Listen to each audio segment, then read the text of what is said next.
তোমাকে পাওয়ার জন্যে, হে স্বাধীনতা, তোমাকে পাওয়ার জন্যে আর কতবার ভাসতে হবে রক্ত গঙ্গায়, আর কতবার দেখতে হবে খান্ডব দাহন। হ্যালো ভিউয়ার্স, আসসালামু আলাইকুম, কেমন আছেন সবাই? আমি চলে আসলাম একটি নতুন ব্লগ নিয়ে। আজ 16 ডিসেম্বর, এটা হচ্ছে 16 ডিসেম্বরের ব্লগ। সার্কিট হাউসের উদ্দেশ্যে বাসা থেকে রওনা দিয়ে দিলাম। আমি সেখানে সার্কিট হাউসে যাওয়ার একটাই উদ্দেশ্য ছিল, জাতীয় সঙ্গীত পরিবেশন করা। তো সকাল 7টা বাজে রওনা দিয়েছিলাম বাসা থেকে। আমার 8টার দিকে জাতীয় সঙ্গীতটা ছিল।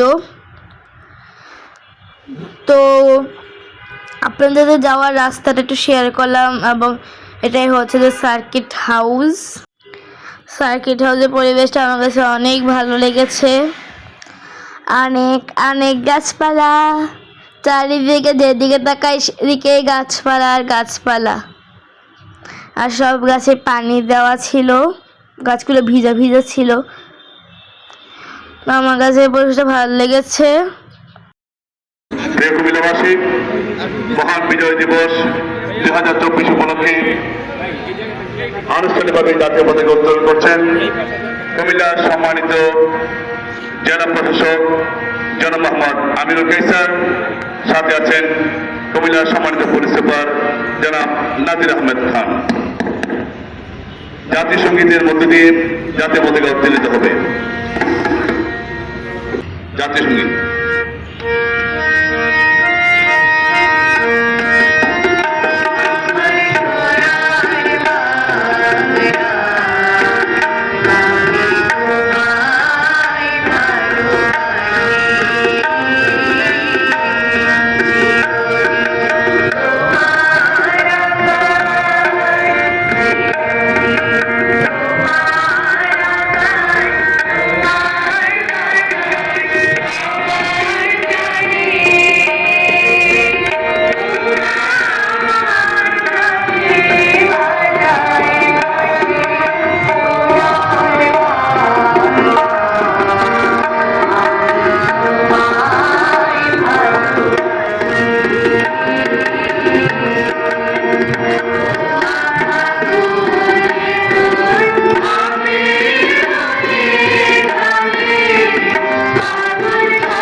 এবং আমাকে তাতে সময় ভালোভাবে দেখা যায় নাই। আপনারা বিভিন্ন মিডিয়া চ্যানেল থেকে দেখতে পারবেন। সব মিডিয়া চ্যানেলে এটা আপলোড করা হয়েছিল, তো আপনারা ওখান থেকে দেখতে পারবেন। আমার সাইড থেকে ভিডিও করেছিল বিধায় আমাকে দেখা যাচ্ছিল না। তো আজকের মতো বিদায় নিচ্ছি, দেখা হবে পরের ব্লগে। বাই বাই, আসসালামু আলাইকুম।